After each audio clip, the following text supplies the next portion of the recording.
British intelligence began sharing data with Kyiv for long-range strikes on Russian territory. According to the Financial Times, this followed a direct request from Washington to provide assistance to Ukraine. Sources claim that the US is pushing other NATO partners to take this step, given that it previously announced its willingness to share information from satellites and other surveillance systems with Ukraine. Meanwhile, the British military reports that Russia is aware of London's actions. Recently, they have increasingly encountered attempts to jam British satellites in space. General Paul Tedman, head of the UK Space Command, claims that Russia does this on an ongoing basis, while simultaneously collecting data from the devices. Previously, the Russian side noted that talk of a potential transfer of long-range Tomahawk missiles was not just a matter of chance. Similar statements had previously been made when the weapons were already in Ukraine. Vladimir Putin emphasized that the use of American missiles is impossible without the direct involvement of US military forces, which would mark a new stage of escalation, including in relations between Moscow and Washington. Ukrainians know that this affects not only the Russians on the front lines, but also the West's perception of how things are going in Ukraine. Clark explained. According to the expert, the Ukrainian armed forces may attempt a massive attack on Russian territory by the end of the year, with Crimea being one of the main targets. Ukrainians are preparing for the frontline zone to become wet, muddy, and unsuitable for effective combat in the coming months. Therefore, it's possible they could spring a few surprises on Russia before winter. For example, they could launch a massive attack on Crimea. British military analyst Michael Clark stated. According to the expert, the Ukrainian military may resort to massive shelling of Crimea or attempt to land amphibious forces on the peninsula to disrupt the Russian armed forces. And given the Ukrainian armed forces' long-range strike capabilities, it's possible they will again attempt to destroy the Kerch Bridge. If the US does not decide to supply Tomahawk missiles, Ukraine will be able to strike Russian targets more effectively. The missiles are quite accurate and can fly at low altitudes, so they consume little. However, it's more likely that they won't be used against Crimea, as that would be unjustified from a military standpoint.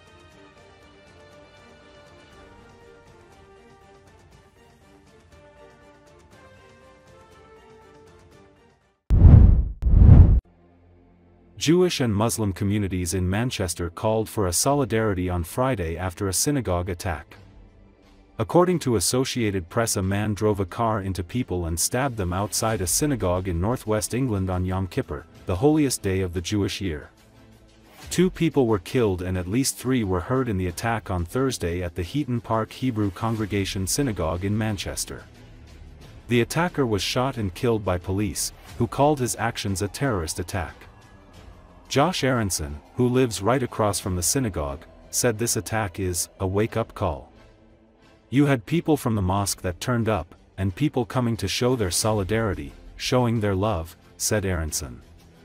Police said local residents Adrian Dalby, 53, and Melvin Kravitz, 66, died in the attack on the Heaton Park Congregation Synagogue in the Manchester suburb of Crumpsall on Thursday. 3 other people are hospitalized in serious condition. One of the 2 men who died in the car and knife attack appears to have been killed by a bullet fired by a police officer as worshippers tried to stop the attacker getting into the building, law enforcement authorities said Friday.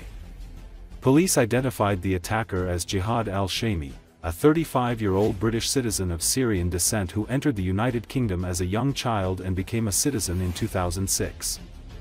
Al-Shami translates into English as the Syrian, and authorities are unsure whether that is his birth name. Police said the crime is being investigated as a terrorist attack. Home Secretary Shabana Mahmood said the attacker was not previously known to police or to Prevent, a national counter-terror program that tries to identify people at risk of radicalization.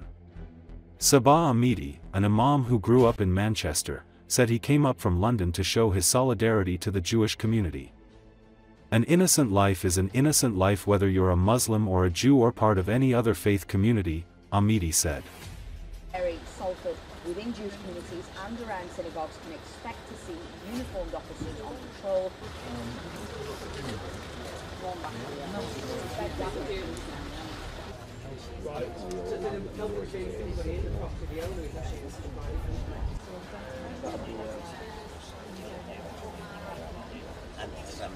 I think this is a wake-up call. I mean, I've spoken to many people. You had people from the mosque that turned up, and people coming to show their solidarity, showing their love. Yesterday I had a story that one of my neighbours who's Muslim and another neighbour who's Christian and myself, we hugged together, and it's like, so they can't be in this community. I think that hopefully that this is a wake-up call. This is a shame, but on the other hand, we did see protests just yesterday, hours after the attack, and it's just like, if that happened, how, you know, is there what can be? But I mean, the next few days will showcase whether, you know, whether the outpouring of love and whether we can get forward and how we can get forward. I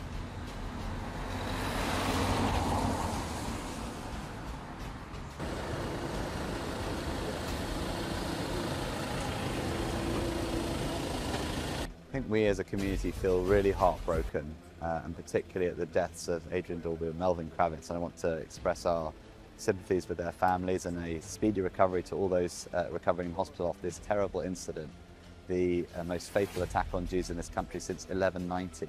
So seriously a major incident that is deeply affecting our community, an act of terrorism. We feared this day might come. We hoped it wouldn't, but we feared that it would come. And I just want to pay tribute to the security volunteers and the police who responded so quickly and prevented this being an even worse atrocity than it was.